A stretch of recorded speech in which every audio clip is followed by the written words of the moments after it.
မင်္ဂလာပါ next week ရပါဗျာကျွန်တော်အခုပြပြမယ့်အကြောင်းအရာတွေကတော့ Chrome browser သုံးတဲ့လူတွေအတွက်သုံးဝင်မဲ့ extension တွေ3ခုကိုပြောပြမှာဖြစ်ပါတယ်။နံပါတ်1အနေနဲ့ကတော့ကျွန်တော် laptop မှာတစ်ခုခု download ဆွဲချင်တဲ့အခါကျရင် internet download manager ကိုမသုံးချင်တဲ့လူတွေအတွက် Chrome extension မှာတခါတည်း original ပါပြီးသား neat download manager ဆိုတဲ့ဟာလေးကိုသုံးပြီးတော့ဆွဲလို့ရပါတယ်ခင်ဗျာ။ပုံမှန်ရိုးရိုး browser ကနေ download လမ်းဆွဲရတဲ့ဆိုင်ဒီ neat download manager extension တွေကိုသုံးပြီးတော့ဆွဲတာinternet download speed လည်းမြန်တယ်လို့ resume လို့ pause လို့လုပ်တဲ့အခါကျရင်လည်းပို့အဆင်ပြေပါတယ်ဒုတိယတစ်ခုကတော့ကျွန်တော် Google ရဲ့ official သုံးလို့ရမယ့် Google Gemini ကို shortcut အနေနဲ့ဖော်ပေးတဲ့ extension လေးဖြစ်ပါတယ်အဲ့ဒါလေးကတော့ Gemini for Chrome ဆိုတဲ့ extension လေးဖြစ်ပါတယ်အဲ့ extension ကိုလည်းကျွန်တော် Chrome ထဲမှာ extension ထဲမှာထည့်လိုက်တာနဲ့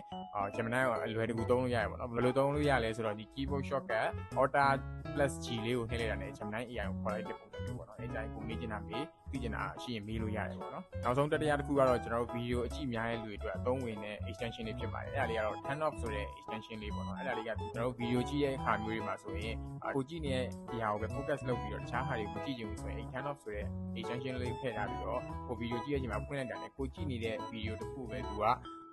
လင်းပေးတာပေါ့နော်ကျန်တဲ့ဟာလေးတွေမှောင်ပေးရတဲ့ပုံစံမျိုးလေးဆိုတော့ကျွန်တော်ကိုယ်တိုင်လည်းဒီ extension လေးတွေမသိခင်တော့က laptop သုံးရတာ browsing လုပ်ရတဲ့အချိန်မှာနည်းနည်းပြဿနာလေးရှိရပေါ့နော်ဒါပေမဲ့ဒီ extension လေးတွေသိသွားတဲ့အချိန်မှာကျွန်တော်တို့အများကြီးပိုပြီးလွယ်ကူသွားတယ်ပေါ့နော်ဆိုတော့ဒီຢာလေးတွေကိုကျွန်တော်ပြန်ပြီးတော့ sharing လုပ်ခြင်းဖြစ်ပါတယ်ခင်ဗျာအားလုံးအတွက်လည်းသုံးဝင်မယ်လို့မျှော်လင့်ပါတယ်ခင်ဗျာ